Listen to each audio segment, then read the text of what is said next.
It was really lovely, the process of making this show, because I felt I couldn't be, I was not able to go home, during my time here. But I brought Iran here. I built home here, and that was really satisfying process for me, because I had to remember all those good memories that I had in Iran, and the way I grew up, and the stories that I heard from my family, and I tried to picture all those memories. And I think the way we designed the set, it worked as a memory, and I was just trying to remember, the color of my parents' apartment, my grandparents' apartment, and I use all those things, in my design. I remember that you actually started almost immediately once we had gotten the actual script. During the interview process, Omid was like, "This is it.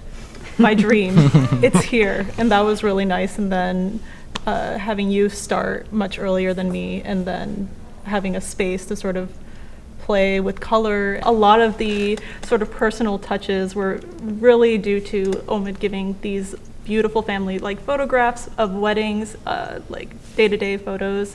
One of the really great moments of working with an actor was with Bahar, who plays Salme in the show.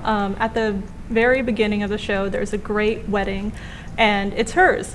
And so when we were in the fitting room, it was a really touching moment, because her mother was actually on the phone. At first they were just texting, but then at a certain point, she was just sending pictures and getting feedback on how to actually veil her. And then once the dress, the veil, everything was put together, it was just so beautiful, and her mother was so excited. Something that I think both of you are touching on, and I think have said in various different ways, is how close to home every single part of this process has been for many of the collaborators. I think in more instances than just this costume piece, the actors have texted or called or FaceTimed family members during rehearsals and in the rehearsal room, and brought those real lived experiences into the room. And I think that's such a beautiful thing to be able to do in an academic institution, of course, and then also just in professional theater in general. How wonderful to be able to pull your lived experiences into the room. And even though I'm not Iranian, I was able to bring contributions of my lived experience and my experience with my family,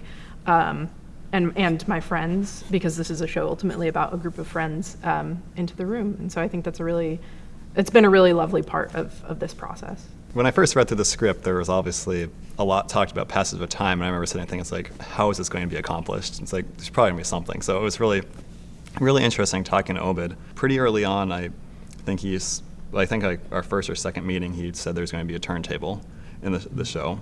And that helps create not only passages of time, but also different locations. So it was a really great opportunity to be able to work with Omid to do something I came to school for. I came here to focus on automation. And so when you sit down your first meeting with the designer goes, "I want to do lots of automation." It's yes.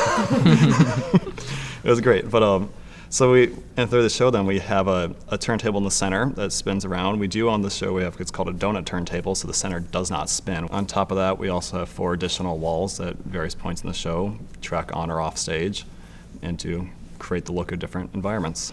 I think one of the greatest successes of this show is just how seamless those transitions are. Mm-hmm.